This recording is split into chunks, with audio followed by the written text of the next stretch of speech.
সেনাবাহিনীর তরফ থেকে পরোক্ষভাবে অথবা প্রত্যক্ষভাবেই এক ধরনের বার্তা আছে, ডিসেম্বরের মধ্যেই ব্যারাকে ফিরতে চায় বাহিনী। বিএনপিও বলেছে ডিসেম্বরে নির্বাচন হতে হবে, কিন্তু প্রধান উপদেষ্টা ডক্টর মোহাম্মদ ইউনূস জাপানে গিয়ে বললেন বাংলাদেশের সব দল নয়, একটি রাজনৈতিক দলই শুধু চলতি বছর ডিসেম্বরে নির্বাচন চায়। যদি এই একটি দলের কথা অন্তর্বর্তী সরকার না শোনে, তাহলে ডিসেম্বরে সেনাবাহিনী কি করে ব্যারাকে ফিরবে? একটা কথা হচ্ছে কি, যে একটি দল আর দুটো দল বলে কোনো কথা নেই। আপনি সিস্টেম ফলো করেন কিনা, that is the most important point. এখানে বিএনপি নামক কোনো একটি দলকে বলাটা ঠিক না, সে সিস্টেমই তো নেই। অ্যাকচুয়ালি আমাদের বাংলাদেশে যে গত 17 বছর ধরে বাংলাদেশের মানুষ যে আন্দোলনটা করেছে, তার মূল লক্ষ্য কী ছিল? গণতন্ত্রকে ফিরিয়ে আনা। এরপরে বিভিন্ন সময় বিভিন্ন স্টোরি তৈরি হয়েছে, ছাত্র আন্দোলন, বৈষম্যবিরোধী আন্দোলন, কোটা সংস্কার, ব্লা ব্লা, লট অফ থিংস। বাট লাস্টে একটা পয়েন্টের উপর ভিত্তি করেই কিন্তু সব কিছু হয়েছে। সো আপনি ভোট না হলে, আপনি একটা ইলেকশন না হলে ভোট হবে না, আর ভোট না হলে আপনি গণতন্ত্র বা জনগণের শাসনটাকে আপনি ফেরত পাবেন না। সো এই নিরপেক্ষ আপনার অন্তর্বর্তীকালীন সরকারের মিনিংটা কি? এটা হচ্ছে একটা টেম্পোরারি গভর্নমেন্ট, যেটা তৈরি করা হয়েছে আপনার ক্রান্তিকালকে ফেস করার জন্য। ক্রান্তিকাল তো বছর বা বছর থাকবে না, মাসের পর মাস থাকবে না। আমরা যদি কোনো একটা জিনিসকে টার্ম করি যে সংকট বা ক্রাইসিস, দ্যাট শুড বি যত কম সময় হোক। তো অন্তর্বর্তীকালীন সরকারের বৈশিষ্ট্য হওয়া উচিত যত কম সময় সে থাকতে পারে। সো এটার কোনো আপনার ডেমোক্রেটিক আপনার লেজিটিমেসি নেই, আপনার সাংবিধানিক কোনো লেজিটিমেসি নেই, কোনো জায়গায় এটার কোনো গ্রহণযোগ্যতা নেই। বা ডক্টর মোহাম্মদ ইউনূস এটাকে এখন বিভিন্ন টার্মে যে তিনি বলছেন যে একটি মতো দল চাচ্ছে, এই কথাটাই তো তার দিক থেকে এটা আসলে গ্রহণ করা যায় না। আচ্ছা, আরেকটা পয়েন্ট হচ্ছে ওই যে এক ভাই কিছুক্ষণ আগে ফয়সাল মাহমুদ বলছিলেন ডাইনামিক প্রেস। আমি একটা সত্যি কথা বলি যে এই ডাইনামিক প্রেস উইং, এই শব্দটাকে আমি সত্যি কথা আমার কাছে খুব অবাক লোক। আমাদের ডাইনামিক প্রেস উইং দরকার নেই, আমার দরকার ডাইনামিক গভর্নমেন্ট। আমার দরকার যে গভর্নমেন্ট এখন এই দেশে একটা নিরপেক্ষ নির্বাচন দিবে এবং খুব দ্রুত সে নির্বাচনটা হবে। আর তা যদি না হয়, আপনি দেখেন এখানে এই ইউনূস গভর্নমেন্ট যে গভর্নমেন্টটা ফর্ম করেছে, এই ফ্রেমের মধ্যে এখানে অনেকগুলো কোশ্চেন আছে। বাংলাদেশে যারা আন্দোলন করেছে, সেই আন্দোলনে আমি জাস্ট আপনার টিভি চ্যানেল দিয়ে আমি একটা উদাহরণ দিই। এই যে আপনার আন্দোলন হলো, আন্দোলনে যমুনা টিভির সাংবাদিকরা তো অনেক সংগ্রাম করেছে। আমি নিজে পার্সোনালি, আমি মেজরে যদি উদাহরণ দিই, আমি যমুনা টিভির একটা নিউজ শেয়ার করেছিলাম।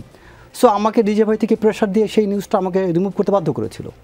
সো এখন এই যমুনা টিভির মতো যত চ্যানেলগুলো মাঠে আপনারা এত স্ট্রাগল করেছে, আই এম শিওর আপনাদের যে চ্যানেলের যিনি চেয়ারম্যান আপনার সালমান রহমান, ডেফিনেটলি তিনি হয়তো দু একটা থ্রেড কল পেয়ে থাকতে পারেন। বাট তার রেকগনিশন কি? কখনো কি ডেকে ধন্যবাদ দেওয়া হয়েছে পর্যন্ত? আপনার চ্যানেল বলতে মানে আমি সবাইকে বোঝাচ্ছি, নট অনলি ইউ। যাদেরকে এখানে নিয়োগ করা হয়েছে এক ধরনের nepotism. Doctor Mohammad Yunus he has cited the best example of nepotism. কীভাবে? উনি যাদেরকে চিনতেন তাদেরকে বিভিন্ন জায়গায় বসিয়েছেন। কোন জায়গাটা আপনি বলেন যে কোন এক্সপার্টাইজ কর্তৃক, বা ধরেন সেফার আপনার সেনাবাহিনী হোক, বিভিন্ন ব্যুরোক্র্যাটস হোক, একটা কমিউনিটিকে জিজ্ঞেস করছে, অথবা সাংবাদিক ইউনিটি বা সাংবাদিক যে অ্যাসোসিয়েশন, যে আপনারা এক্সপার্ট কিছু লোক দেন, আমরা 10 জন লোক পাঠান, তাদের মধ্যে থেকে আমরা 2 জনকে press secretary, deputy press secretary এটা বানাবো। কোনো কিছু করা হয়নি। উনি আশিককে চিনতেন, আশিককে ডেকেছেন। উনি শফিক সাহেবকে চিনতেন, তাকে তিনি বসিয়েছেন। আপনি খেয়াল করে দেখেন, যতগুলো লোক এই অন্তর্বর্তীকালীন সরকার সিস্টেমের মধ্যে আছে, প্রতিটা ব্যক্তিকে ডক্টর মোহাম্মদ ইউনূস বা অন্য কেউ চিনতেন। তিনি আবার নিরাপত্তা উপদেষ্টাকে বসিয়েছেন, খলিলুর রহমান, তাকেও তিনি ব্যক্তিগতভাবে চিনতেন। সো সে বসেছে, সেই ব্যক্তি বসেছে, ঠিক আছে। আবার উনি বসে এখন সেনাবাহিনীকে বিতর্কিত করছেন। সেনাবাহিনীকে একটা পক্ষ বানানো তো ঠিক হচ্ছে না।